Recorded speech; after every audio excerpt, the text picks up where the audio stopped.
Bom dia! Começa agora a edição desta quarta-feira do Bom Dia Baixada. Ficamos juntos até às 9 horas da manhã. Hoje é dia de Bom Dia Saúde e vamos falar sobre endometriose. Para esclarecer diversas dúvidas, recebemos o médico ginecologista e especialista em reprodução humana, Nelson Miranda. Doutor Nelson, seja muito bem-vindo ao nosso programa. Obrigado, bom dia a todos, prazer estar aqui. E também a médica ginecologista Débora Cristine Rodrigues Soares. Doutora Débora, seja muito bem-vinda ao nosso programa. Muito bom dia. Muito obrigada por estar aqui com vocês hoje. E a partir de agora, você também pode participar do nosso programa, fazer a sua pergunta para os nossos convidados pelo nosso WhatsApp, que é o 13988779496, ou pela nossa fanpage no Facebook, onde já estamos também simultaneamente ao vivo. Doutora Débora, o que é a endometriose? Bom, a endometriose é uma doença crônica, inflamatória, estrogênio dependente e muitas vezes ela é muito insinuosa. Ela vai se desenvolvendo ao longo da vida reprodutiva da mulher. Isso significa que não é um diagnóstico tão fácil de ser feito e tão rápido. E tão rápido, isso. Ela começa, né, devagarzinho, ela vai aumentando conforme os ciclos menstruais, vão aumentando os sintomas, porque a endometriose, assim, nada mais é do que a presença desse endométrio que menstrua, né, que sai na menstruação, em focos que não são uterinos. Alojados em outros tecidos, em outros órgãos. Isso, alojado ali na cavidade abdominal, em trompa, em ovário, intestino, em bexiga, em vários locais. E tem várias teorias, né? Uma é imunológica, a genética e que a mulher tem uma menstruação retrógrada. Por que se quase todas têm ou todas têm essa menstruação retrógrada, só algumas têm? Porque tem o fator imunológico e genético. Então, quer dizer que é uma doença hereditária, a gente pode dizer isso? Sim, se você tem na família, você tem que dar uma pesquisada, se você já tem casos de mães, irmãs, tias, essa menina tem que ser acompanhada desde cedo e ser valorizada as queixas delas menstruais, porque começa com uma dismenorreia, mas ela vai se agravando.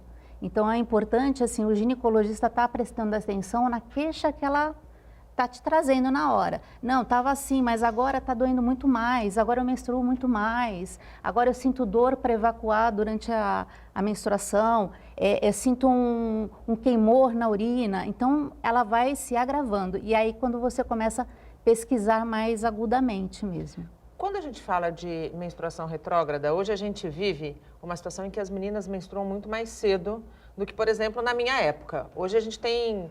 É considerado relativamente normal meninas com 9, 10 anos menstruarem. A endometriose tem alguma relação com a idade da menstruação? Não com a idade, mas sim com quanto tempo essa menina menstrua. Vamos supor, pode ser uma que começou a menstruar aos 10 anos, mas ela tem todos esses fatores, e aí lá por volta dos 18, 19, ela começa a ter sintomas mais graves. Vai depender em si quanto tempo ela está exposta, na verdade. Não se começou tão mais cedo ou tão mais tarde, mas quanto tempo de exposição ela tem esses fatores. Doutor Nelson, toda mulher que tem endometriose, ela é infértil? Não. A endometriose, como a doutora Débora colocou, é uma doença crônica, é uma doença insidiosa, aparecimento precoce em muitas situações, mas nem toda paciente com endometriose, ela é infértil. O que a gente pode dizer é que das pacientes inférteis, 50% tem endometriose. Ou seja, é uma doença que pode comprometer o próprio útero, o miométrio, provocando uma endometriose do próprio útero, chamada adenomiose. Ela pode comprometer as trompas, causando dificuldade de migração do óvulo pela essa trompa, ou até mesmo obstruindo as trompas ou diminuindo a motilidade tubária, a movimentação tubária. Ela também pode se afetar os ovários, diminuindo a reserva ovariana, e tudo isso pode comprometer a fertilidade dela em vários níveis. Então a gente diz assim, que hoje a endometriose, ela tem atingindo mais ou menos 2 milhões de mulheres no Brasil.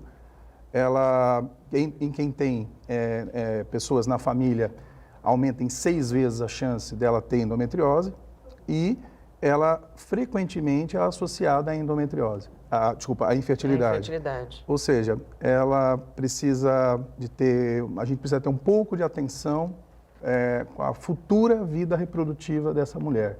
É muito comum a gente estar se deparando com uma suspeita de endometriose numa mulher de 25 anos, mas ela não deseja ter filhos agora. Ela deseja ter filho aos 35, 40 anos de idade. O que é muito comum, o que está cada vez mais comum, muito né, comum, doutor? que na verdade é a realidade hoje do mundo, não do Brasil, mas no mundo inteiro.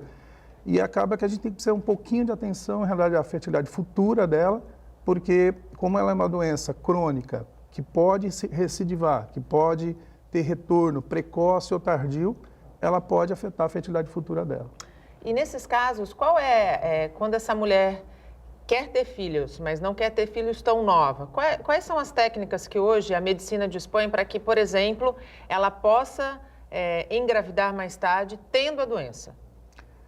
Tudo depende do grau de endometriose que ela esteja, né? Então, por exemplo, se ela teve um grau leve de endometriose e ela está controlada, ela não tem muita dor, ela às vezes nem passou por cirurgia, e tem as trompas preservadas e a sua reserva ovariana preservada, muitas vezes ela pode apenas precisar de cuidados iniciais, orientações, ou no máximo um coito programado ou uma inseminação. Mas a gente já estava falando da endometriose mais grave, avançada, que a gente chama grau 3, grau 4 ou profunda, que já compromete mais a anatomia pélvica, as trompas, os ovários, diminuindo a reserva ovariana, aí nós estamos falando já provavelmente de fertilização in vitro. Fertilização in vitro. Doutora, em que casos que a cirurgia é a melhor saída para essa mulher? Então, o Nelson, ele já está numa área bem, quando a mulher já vai mais ou menos encaminhada que tem a endometriose. Eu já costumo pegar mais as meninas que começam menstruando, começam com as queixas. Então, assim, antes de chegar nisso tudo, né, vai da consulta, da queixa da paciente, da frequência, muitas vezes do exame físico. A gente muitas vezes lança a mão e é aconselhável um ultrassom muito bem feito com um preparo intestinal para poder ver se tem lesões ou não. Quando são meninas e tem um certo, digamos assim, os pais têm um pouco de medo de avançar um pouco na pesquisa, a gente pode fazer a ressonância magnética primeiro e observando tudo isso, tratando ao mesmo tempo. Sim. E aí, como o Nelson falou, eu acho interessante sempre, na suspeita da endometriose, mesmo que você esteja tratando, mais cedo ou mais tarde fazer a videolaparoscopia. Porque aí você vai ter um diagnóstico de certeza sobre o grau dessa endometriose. Então, até ela não chegar lá para o Nelson, geralmente a gente costuma deixar essa menina em amenorreia. Tá. Então, tem pais que já leem muito, não tem nenhuma dificuldade de aceitar. Ainda tem alguns pais que ainda isso que eu ia te perguntar, como é a reação dos pais quando você propõe esse tratamento? Então, tem alguns pais que ainda vêm com aquela mentalidade da avó, da bisavó, né? Que a menstruação é saúde. A menstruação não é saúde, é uma consequência. A mulher não gestou, então ela menstruou.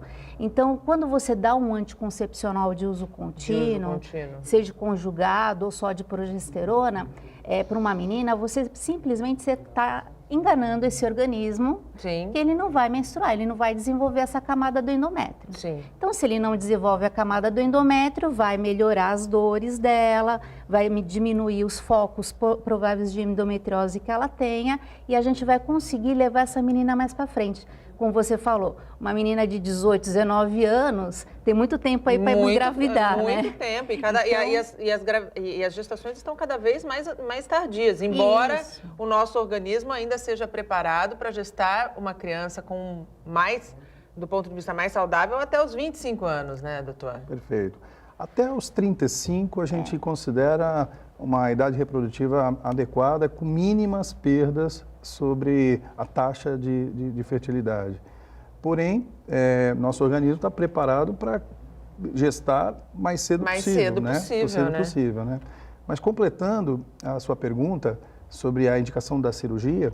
a videolaparoscopia? Seria a vídeo, mas o que leva a gente a pensar em uma cirurgia, primeira coisa, é a qualidade de vida da mulher. Dor é um fator limitante, que diminui qualidade de vida, dor forte menstrual, dor na relação sexual, dor às vezes lombar, dor que irradia para as pernas, dor no abdômen e até em outros lugares. E é muito forte, né, essa dor? É muito forte. Então a gente tem que escutar um pouco, investigar um pouco essa dor, valorizar essa dor e anexar essas queixas a uma imagem, que pode ser um ultrassom ou uma ressonância, como a Débora colocou, e é essas imagens, anexada à dor, a qualidade de vida dessa paciente, que nos leva a crer que uma ela pode se beneficiar com uma videolaparoscopia, que tem, primeiro, a finalidade de olhar, de a gente chamar de fazer o estadiamento da doença, ou seja, de classificar em que nível ela está. Ela está no estádio 1, que vamos falar assim, é o leve, ou ela está no estádio avançado. A outra coisa é tratar essa doença.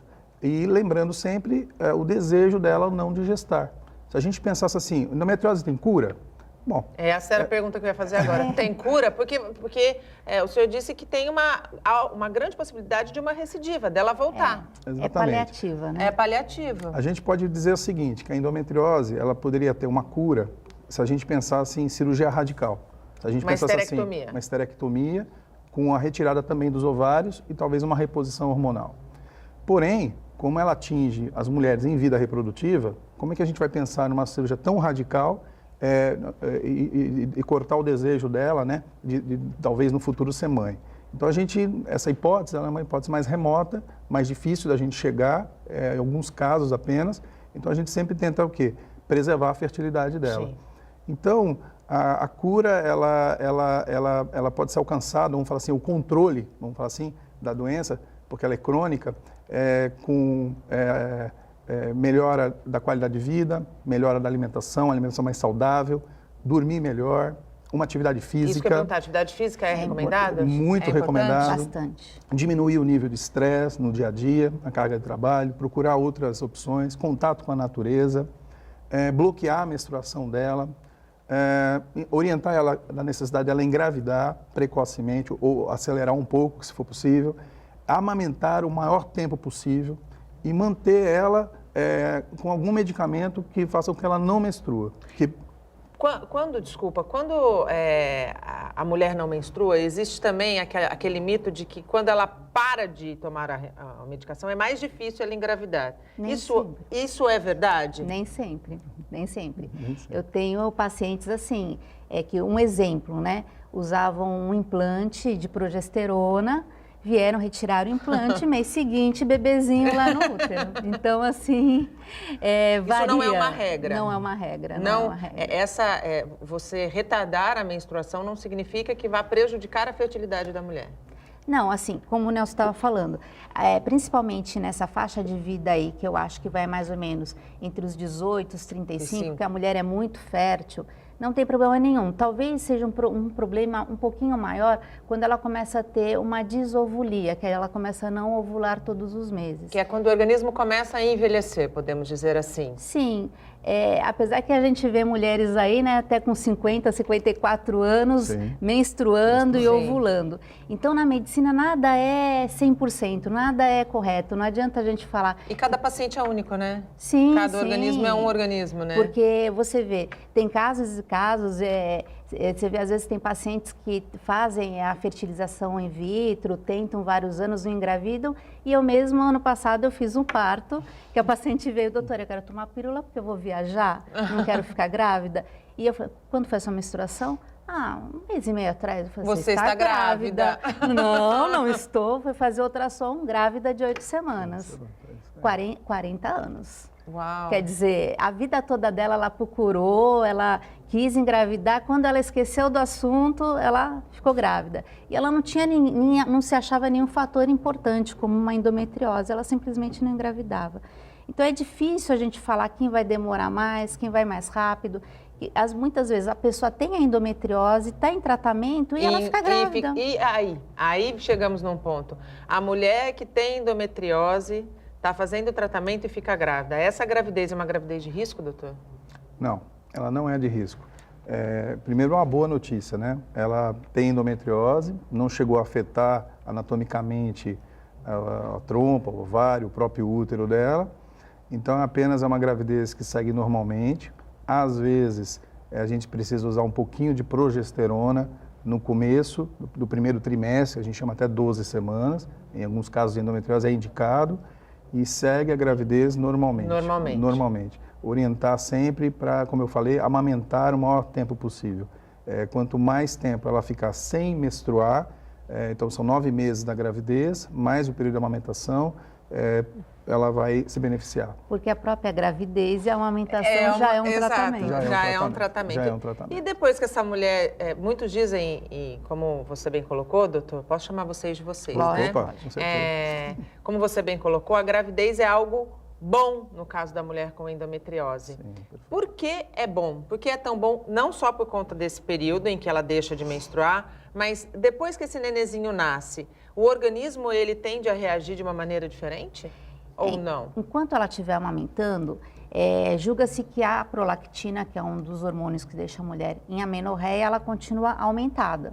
Então, enquanto ela continuar nessa amenorreia natural, né, que pode ser até garantida aí com o uso de um progestágeno, ela está num tratamento. Então, ao mesmo tempo que ela está amamentando, que ela está beneficiando o bebezinho dela, ela está se tratando. Então, por isso que a gente aconselha muito. E eu acho assim, que o negócio da gravidez, não é assim, olha, você tem que engravidar agora. Mas se a pessoa tem aquele desejo, não, eu quero, e ela corre um risco de ter uma endometriose já estadiada, como o Nelson falou, de leve, moderada, eu acho interessante ela ter a formação dessa prole, se possível. Porque daí ela, pelo menos, ela já resguardou... realizou seu sonho, exatamente, né? Ela preservou. Se dali para frente acontecer alguma coisa que precisa ser intervido, se precisa operar ou não, pelo menos ela já gestou. E ela tem o bebezinho dela. Por que tanta dor? Nós falamos que a mulher sente muita dor. Qual é a razão dessa dor que é tão forte, doutor? Como a Débora colocou, a endometriose é a presença do tecido endometrial, que é o tecido que produz a menstruação da mulher, fora da cavidade uterina. Então, ela atinge órgãos ao seu redor.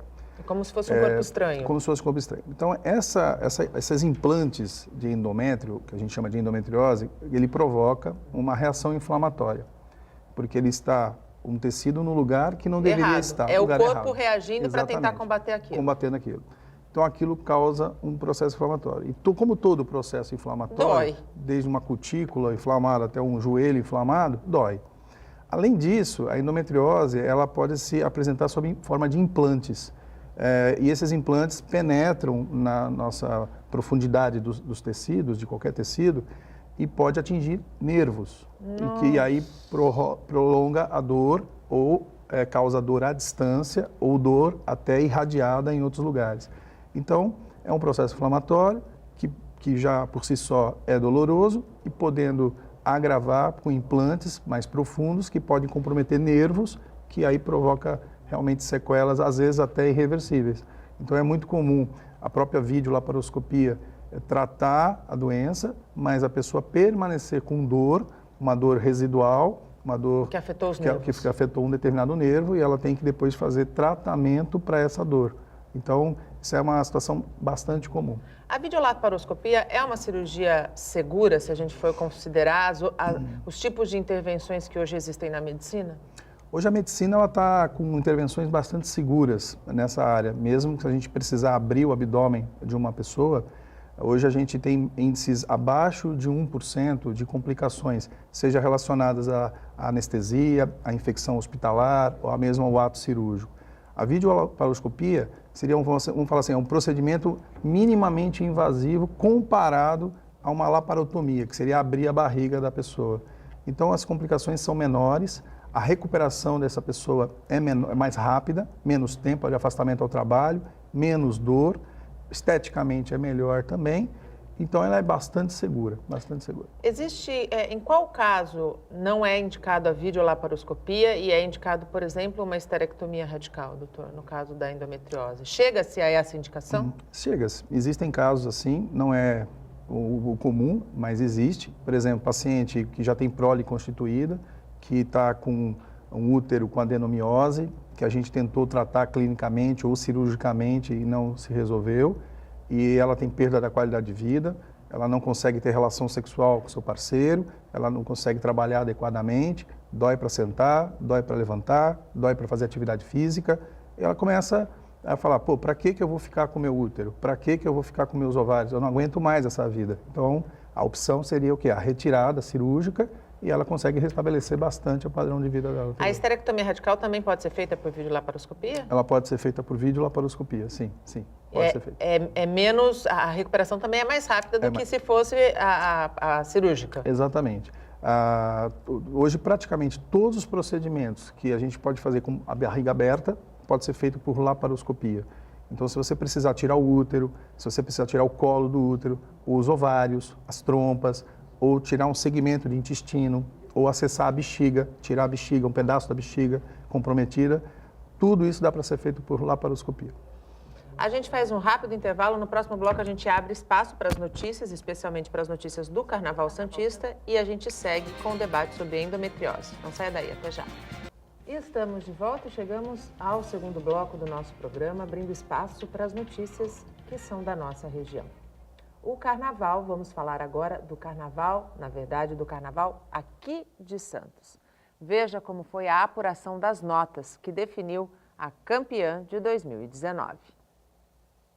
Carnaval é um carnaval abençoado, é do circo, é da esperança, é das crianças, cara. Esse refrão final, olha, que meu senhor, não deixe faltar a alegria no sorriso de uma criança, não pode faltar a esperança, porque o show tem que continuar. Essa é a minha querida União Imperial. Viva! Só de ouvir falar já emociona. Imagina na avenida.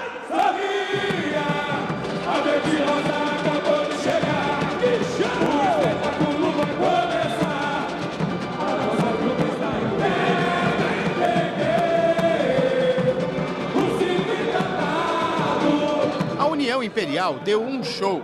Levou para a avenida 1.400 integrantes com o enredo Respeitável Público. O Picadeira Verde-Rosa? É sim, senhor. Em homenagem ao ator Marcos Frota.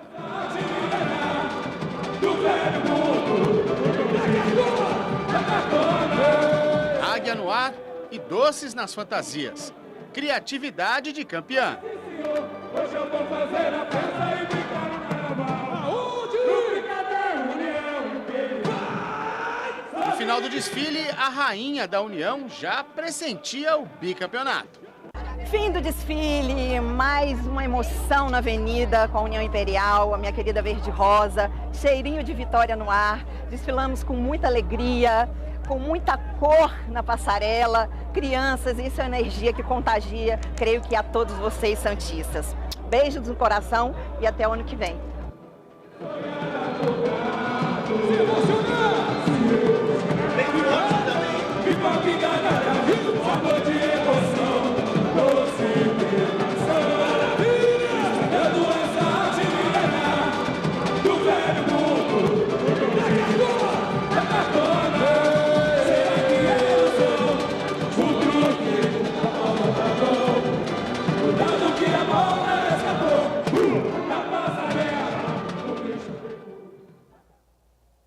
Não desmerecendo o desfile das outras escolas. O Carnaval Santista está cada vez melhor e esse ano levou verdadeiros espetáculos para a avenida. Mas a União Imperial, com temática do circo, acertou em cheio. Foi um bicampeonato para lá de merecido. Agora sim, vocês vão ver a reportagem que mostra como foi a apuração que deu à União Imperial o título de bicampeã do Carnaval Santista. 4 integrantes de cada escola puderam acompanhar a apuração no Teatro Municipal. Foram julgados 9 quesitos. A Imperatriz Alvinegra foi a campeã do Grupo 1 do Carnaval de Santos, mas não vai subir para o grupo de acesso porque não atingiu o mínimo de 176 pontos. Nós vamos continuar no acesso, no primeiro grupo, aliás, e esperar o ano que vem se vai mudar, se não muda. Eles falam em mudar, acabar com o primeiro grupo, ficar só acesso e principal. Vamos aguardar o que a Liga vai decidir daqui para frente, né? Quais são os planos então para o ano que vem? Mais luta e vamos trabalho para a gente buscar esse título, se Deus quiser, o ano que vem. A escola de samba Mãos Entrelaçadas faturou o grupo de acesso com 177,4 pontos. Olha, é uma emoção muito grande que a gente vem para a nossa quinta quinto desfile consecutivo, carnavalesco, e a gente tivemos 3 anos como pleiteantes, subimos para o acesso. Ano passado tivemos algum erro, não conseguimos pleitear o grupo especial, mas esse ano deu tudo certo, com a ajuda da comunidade, e agradecer os amigos e toda a diretoria envolvida. É só alegria e agradecimento. Na apuração do grupo especial, a União Imperial liderou de ponta a ponta. União Imperial, nota 10. A Escola do Marapé garantiu o bicampeonato com 179,9 pontos e conquistou o 10º título na elite do Carnaval Santista. A festa começou no palco do Municipal. A emoção é muito grande, né? Eu avalio como um trabalho maravilhoso do nosso carnavalesco, o Renan, que colocou muita ousadia, até resistindo a gente, tinha medo de botar tanta ousadia na avenida, e ele foi um cara que persistiu e nós compramos a ideia, trabalhando em grupo, em coletividade, e o resultado foi esse. A União Imperial é bicampeã, e com todo respeito às outras co-irmãs, o Carnaval de Santos foi muito bom. Então assim, mas graças a Deus fomos coroados com mais um título. A X9 mais uma vez foi a vice-campeã. Em terceiro ficou a Unidos dos Morros. A Sangue Jovem, 8ª colocada, foi rebaixada para o grupo de acesso. X9 errou mais que a União Imperial. A União Imperial acabou levando o bicampeonato, mas estou feliz. Estou feliz pelo grande carnaval que todas as escolas apresentaram na avenida. Isso mostra a todos que o crescimento é passivo, o crescimento é possível e o crescimento do carnaval depende somente dos dirigentes das escolas de samba. Se unir, se organizar e mostrar um belo trabalho ao público, aos empresários. Nosso carnaval voltou, esse ano a gente pode falar, nosso carnaval voltou de volta para os patamares dos grandes carnavais da cidade do nosso país. Eu tenho convicção que o carnaval de 2020 vai ser melhor ainda, as escolas profissionalizaram, a gente viu aí a União Imperial, o troféu continua no Marapé, continua na União Imperial, mas a gente vê a X9, o Morro, fazendo ótimos carnavais também, todas as agremiações sendo carnavais lindos. A gente parabeniza todos que participaram, foram mais de 2.000 pessoas que participaram na organização do carnaval e parabenizo o Carnaval Santista, que movimentou aí a economia regional, e mais de 25 mil pessoas foram empregadas durante o período do carnaval, ou seja, economia criativa e produtiva sendo ativada aí por conta do carnaval, então a gente está bem feliz, bem contente, nota 10 para o carnaval. 10, 10 e 10, 30. E eu dou aqui mais um 10, viu, Rafael? Vamos juntar e vai dar 40. Se unir, se organizar e se qualificar. Esse é o segredo, sem dúvida nenhuma, para que o Carnaval de Santos cresça a cada ano. Vale ressaltar a importante parceria que foi feita com o Senai, onde a Liga das Escolas de Samba vai poder ter acesso a cursos gratuitos de qualificação. Certamente, quem vai ganhar no ano que vem é quem vai estar assistindo nos camarotes e na plateia o Carnaval de 2020. E agora a gente vai para um rápido intervalo. No próximo bloco a gente volta com o nosso Bom Dia Saúde falando sobre endometriose. Não saia daí, até já. Estamos de volta e chegamos ao último bloco do nosso programa. Hoje recebemos para o Bom Dia Saúde o médico ginecologista, especialista em reprodução humana, Nelson Miranda, e a médica ginecologista Débora Cristine Rodrigues Soares. Você pode participar do nosso programa e interagir com os nossos convidados pelo nosso WhatsApp que está aí na tela ou pela nossa fanpage no Facebook, onde estamos simultaneamente ao vivo desde as 8 horas da manhã. Doutor Nelson e doutora Débora, endometriose causa câncer? Pode causar. É um evento raro, mas alguns trabalhos alertam da possibilidade de ocorrer endometriose das pacientes que apresentaram endometriose nos ovários. Essa endometriose futuramente, numa idade mais tardia, mais avançada, apresentar o câncer de ovário. Então, quem teve endometriose ou tem endometriose, a nível futuro, a nível tardio, eu digo no decorrer de alguns anos, tem que estar um pouco mais atento aos seus ovários e fazer exame de rastreabilidade. É a única correlação. É um índice pequeno, né, doutora Débora? Sim. Pelos estudos que a gente vê, é mais ou menos na faixa de 1% daquelas pacientes que são estadiadas como endometriose. E como o Nelson falou, porque como é uma doença genética, imunológica, essa endometriose que atinge o ovário pode no futuro, mesmo depois que ela entre numa menopausa, pode vir a dar um câncer de ovário. Quando a gente fala que a endometriose é uma doença hormônio dependente, é justamente pela questão da retirada, a gente não pode dizer, da suspensão da menstruação, é isso, doutora? Sim, a gente fala que ela é estrogênio dependente. Então, assim, a partir do momento que você consegue suprimir um pouco essa secreção aumentada do estrogênio durante o ciclo, você consegue diminuir o crescimento do endométrio e da endometriose.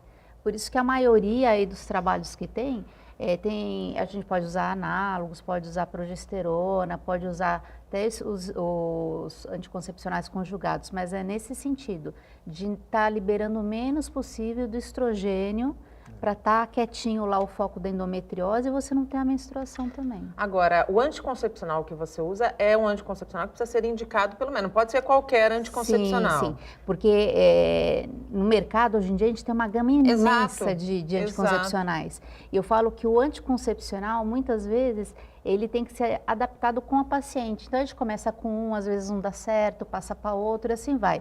É de acordo com as perspectivas que ela tem. Então, se ela fala, eu tenho medo de engordar, eu posso inchar, a gente já tenta dar uma que tenha uma progesterona mais diurética.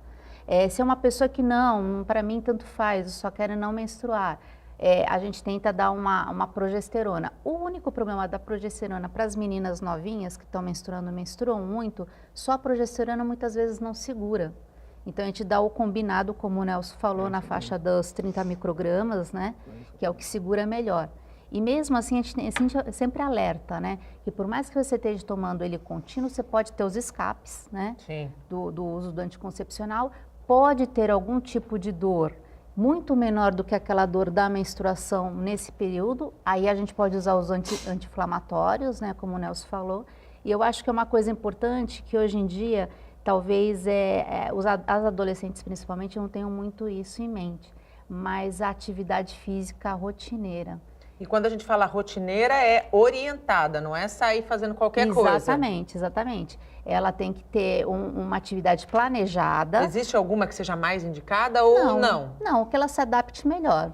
Se ela gosta de uma natação, se ela gosta de uma corrida, se ela gosta de uma dança. O interessante era que ela tenha esse planejamento na vida dela por tudo, né? Claro. O metabolismo, o crescimento dela, o desenvolvimento e melhorar a circulação geral do corpo dela. Que daí ela vai ter menos, mesmo que ela não tenha endometriose, ela vai ter menos dor na menstruação, né? Nathalie, como a endometriose, ela atinge uma mulher jovem, a mulher em idade reprodutiva, e a gente sabe que estatisticamente 50% aproximadamente das mulheres, dos homens, estão no sobrepeso, existe uma conversão periférica. Então, a nível de gordura, de tecido adiposo, ocorre uma conversão do colesterol em estrogênio. Então, quando a gente coloca para uma pessoa que está com endometriose, ou precisa tratar e precisa diminuir a recidiva e tudo mais, uma das coisas é a reeducação alimentar. Reduzir peso, reduzir massa gorda, aumentar a massa magra, melhorar o teu nível de estresse, com realmente algo que te dê prazer. Então, seja uma caminhada, seja uma yoga, uma meditação, alguma coisa que te tire daquela zona de conflito. Exatamente. Por exemplo, se uma academia... Ou uma atividade física mesmo, ou uma academia não te dá o prazer devido, por exemplo, uma aula de musculação, mas se ela gosta de fazer canoagem... Vai fazer canoagem e não vai fazer musculação, contato com a natureza, exatamente, é isso aí. É importante ela pensar em reduzir a massa corpórea dela, reduzir a massa de gordura, bloquear a menstruação e melhorar o seu nível de vida. Vamos falar assim, melhorar a alimentação, qualidade de vida, sono e tudo mais. Isso, na verdade, é válido para a maioria das doenças, não só a endometriose. Sim. Muitas outras doenças crônicas, até mesmo diabetes, hipertensão e outras mais, também as mesmas orientações. É por isso que, inclusive, essas doenças cada vez mais frequentes, mais comuns, a própria endometriose a gente não ouvia falar quase há 30, 50 anos atrás. Não que não existia, mas era muito menos. Mas por quê? Porque o nível de estresse nas grandes cidades... O meio ambiente tem influenciado muito. Tem influência. Então, precisa realmente fazer uma mudança comportamental. E isso cabe sempre a persistência. Às vezes a primeira, o médico que fala, a pessoa não consegue ainda entender completamente, aí ela vai no segundo, que é o cardiologista, ele já fala também, aí depois o endócrino, daqui a pouco o clínico, daqui a pouco ela escuta na televisão, daqui a pouco ela fala, acho que tá eu tenho que me convencer, né? Eu acho que se está todo mundo falando, né? Eu sempre falo para os meus pacientes que a atividade física é um remédio que ela tem que tomar. Claro. Exatamente. Então, ela tem que tomar lá 3 vezes por semana, 4 vezes por semana, mas ela que tem que tomar. Para a mulher é tudo de bom, como o Nelson falou. Vai diminuir a massa gorda, vai diminuir o aumento desse estrogênio, vai dar uma sensação de bem-estar pela endorfina que é liberada, né? Vai melhorar a circulação dela também, então aquelas dores nas pernas, dores pélvicas que geralmente a mulher tem, vai melhorar bastante. Sem Lembrando contar... que tudo tem que ser feito com acompanhamento, com instrução, não é sair fazendo, por exemplo, eu gosto de correr, vou sair correndo, que daí você vai ter outros problemas, né? Exatamente. Principalmente o joelho. Principalmente o joelho. E pelo outro lado, né, que a mulher vai se sentir mais bonita, Claro, sem e dúvida. aí tudo melhora quando a pessoa está bem, né? Exatamente. A gente falava no intervalo de locais onde já foram constatados tecidos de endometriose. Você falou pulmão, que é o 5º órgão mais atingido, e globo ocular? Pois é. A endometriose, a gente pode pensar assim, a endometriose atingiu o meu peritônio, a camada interna do nosso abdômen, atingiu o nosso ovário, atingiu a nossa trompa, o nosso reto, o intestino, a bexiga. Mas existem relatos de endometriose a nível de fígado, diafragma, outras áreas do abdômen, pulmão, é uma forma muito rara, mas é bastante relatado na literatura. Até mesmo o globo ocular recentemente foi relatado, mostrando que não é uma doença local, é uma doença sistêmica, uma doença como se fosse um câncer benigno. Benigno. Vamos falar assim, é uma doença maior do que a gente pensa, é uma doença do corpo, do sangue, do sistema linfático, do nosso sistema imunológico, e não só uma doença localizada, porque quando a gente volta um pouquinho e fala assim, qual é a principal teoria da causa da endometriose? Para falar, a menstruação retrógrada, ou seja, a menstruação que saiu do útero e voltou pelas trompas. Essa é a mais conhecida, mais divulgada, mais conhecida, mas ela não é a única. Não é a única. Existem outras formas. O nosso sistema imunológico, que perde a capacidade de se defender, também é um outro, e uma teoria chamada metaplasia celômica, que é quando um tecido se modifica em outro. Então, nós temos resquícios de células embrionárias no nosso abdômen, e esse tecido, no decorrer dos anos, através de estímulo, principalmente estrogênico, ele se modifica em outro. Então, esses mesmos tecidos... Ele começa a crescer. Esses mesmos tecidos podem estar no pulmão, no fígado, no intestino, ou até, recentemente, relatado no globo ocular. Então, quer dizer, é uma doença que tem que ser vista como um todo, como uma doença sistêmica e crônica. Agora, vamos colocar assim, o principal alvo de incidência da endometriose é o útero e anexos, ou seja, ovários e trompa, região pélvica. Essa é o grande foco, é a grande preocupação. Ninguém precisa falar, será que eu tenho endometriose no pulmão, então eu vou agora no pneumologista? Não, a gente ainda não precisa chegar nesse ponto, mas, na verdade, a gente tem que estar atento à queixa. O diagnóstico de endometriose, ele demora para ser feito, não por falha médica, mas por uma questão circunstancial. Característica da própria doença, da própria doença. Por exemplo, toda menina com 15 anos que tem cólica menstrual tem endometriose? Claro que não. A maioria não tem. Mas uma parcela que se estima entre 7% e 8%... Que ainda é menor, que ainda é pequena, que ainda é pequena, a maioria não vai ter. Então precisa, quem tem cólica, sair, fazer uma videolaparoscopia, uma cirurgia? Não, de jeito nenhum. Mas se a gente começar a juntar o quebra-cabeça, tenho dor na menstruação, dor na relação, dor na região lombar, dor para levantar, dor para sentar, isso, aquilo, dor para evacuar, sangue na evacuação, sangue na urina. Começa a juntar e os exames de imagem e o exame físico do médico confirma nódulos e outras coisas, outras lesões, aí sim está indicado tratamento clínico, cirúrgico, acompanhamento até a menopausa. E após a menopausa... Também, né? Também, porque a incidência de câncer de ovário, ela existe, ela é baixa, mas existe. Claro. E se a pessoa optar por reposição hormonal... Ela pode voltar. Pode voltar. Se ela não tiver tirado o útero e os ovários, ela pode através do estrogênio, que é a reposição hormonal, ela pode voltar à doença. Então, temos que tomar bastante cuidado com essa pessoa pro resto da vida. Na verdade, é uma doença crônica. Eu particularmente, as minhas meninas, né, que começam a ir ao consultório ginecológico, que já referem uma menstruação abundante, com ciclos curtos, quer dizer, 25 dias ou menos, 7, 8 dias de menstruação, eu procuro orientar, assim, que não menstrue ou menstrue menos. Para a gente evitar lá na frente que essa menina É uma venha prevenção, é uma medida preventiva. Exatamente. Então, o que eu falo, né, o anticoncepcional não é só para evitar a gravidez, é para ajudar a gente em várias doenças na ginecologia. Quando a gente fala, doutora, de atendimento, embora não seja um diagnóstico rápido de ser fechado, é importante que essa mulher tenha assistência.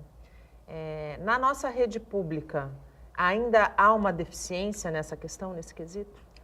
Olha, eu trabalho na rede pública na parte básica, né, de atendimento. Então, eu já não costumo pegar os casos de endometriose, são encaminhados, né? Mas eu acredito que sim, acho que tem uma deficiência da parte de videolaparoscopia, de ressonância, né? Vamos falar assim, nós estamos falando da ponta extrema da situação. A laparoscopia envolve internação, envolve ocupação de leito hospitalar, envolve equipamentos, cirurgia de alta complexidade, de alto custo, para seja um convênio particular ou pelo SUS. Então, nós temos assim uma deficiência no seguinte sentido, como a prioridade é o câncer, ou seja, quem está com câncer, vamos falar assim, deveria furar fila, porque ela está lutando contra a vida, a endometriose ela fica renegada a um segundo plano. Que não pode, né? O que não deveria, exatamente, que não pode. Então, existem hospitais de referência. São os tratamentos clínicos, né? Existem hospitais de referência a nível Brasil, a nível SANS, a nível Estado de São Paulo. O Hospital Guilherme Álvaro faz videolaparoscopia, o Hospital Estadual. A Prefeitura de Santos também tem bastante suporte.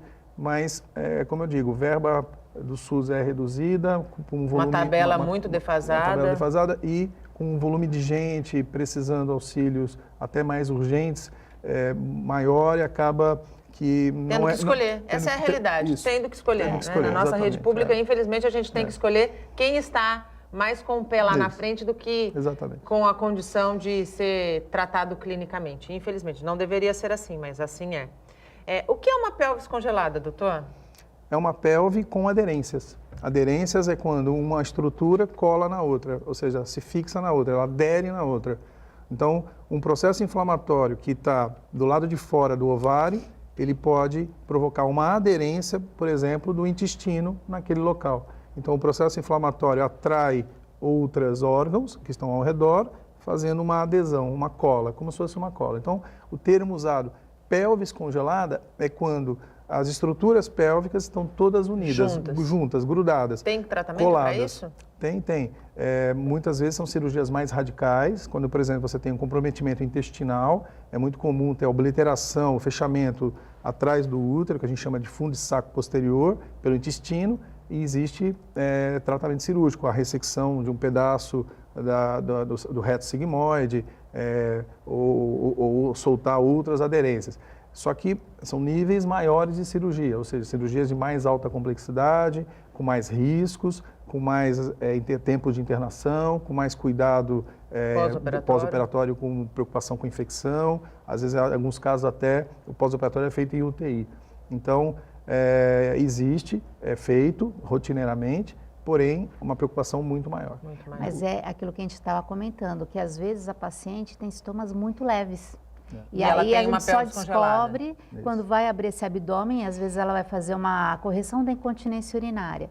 Aí chega lá, não dá para se fazer no primeiro plano muitas vezes essa cirurgia. Porque como o Nelson falou, é multifatorial, você tem que ter um cirurgião geral, tem que ter um urologista, então é uma cirurgia mais ampla. Órgãos, exatamente. Né? Cada um tem que ser reconstruído. O grau de dor de uma paciente não é proporcional, como a gente estava falando, ao grau da endometriose. Você pode ter uma pessoa... O limiar de dor é individual. É individual. Então, é exatamente isso. Você pode, às vezes, lá numa cirurgia, por exemplo, para tirar um mioma, e ela não tem dor, e você se deparar com uma pelve congelada, porque teve endometriose avançada e ela nem sabia. E ela nem sabia. Nem sabia. E os exames de imagem são apenas imagens, em preto e branco, a gente não tem uma tecnologia tão avançada como, vamos falar assim, uma imagem HD, né, alta definição, então a gente ela não percebe que tem, mas ela tem. Então, e tem casos de endometriose muito leve e muita dor? Muita dor, porque é muito comum. Às vezes ela tem um ponto só de endometriose, alguns agrupados, aquilo provoca para ela um grau de inflamação muito grande e ela reclama muito de dor, ela tem perda da qualidade de vida ali, porque ela percebe uma dor localizada que atrapalha muito a vida dela. Então, não é proporcional. Cada um tem o seu limiar. Infelizmente, o nosso tempo acabou. Doutor Nelson, muito obrigado por começar a nossa quarta-feira aqui no Bom Dia Baixada, dando essas informações importantes, que eu acho que a informação é uma das principais ferramentas que nós temos, inclusive quando falamos de saúde e de saúde preventiva. Muito obrigada. Eu que agradeço. Muito obrigado. Doutora, muito obrigada, doutora Débora, aqui conosco. Parabéns pelo teu trabalho lá no comecinho da ponta, porque eu acho que esse trabalho cuidadoso, esse olhar diferenciado que impede que situações mais graves e mais delicadas cheguem, por exemplo, ao consultório do Dr. Nelson. Muito obrigada. Obrigada. E obrigada para todas as meninas que têm confiança e vão lá e conversam tudo com a doutora Débora. Estou sempre à disposição. O Bom Dia Baixada fica por aqui. Eu volto amanhã, sempre com informação de qualidade, de um jeito único. Durante todo o dia você pode ficar bem informado sobre tudo o que acontece na região e no mundo acessando o Santa Portal. Até amanhã. Tchau.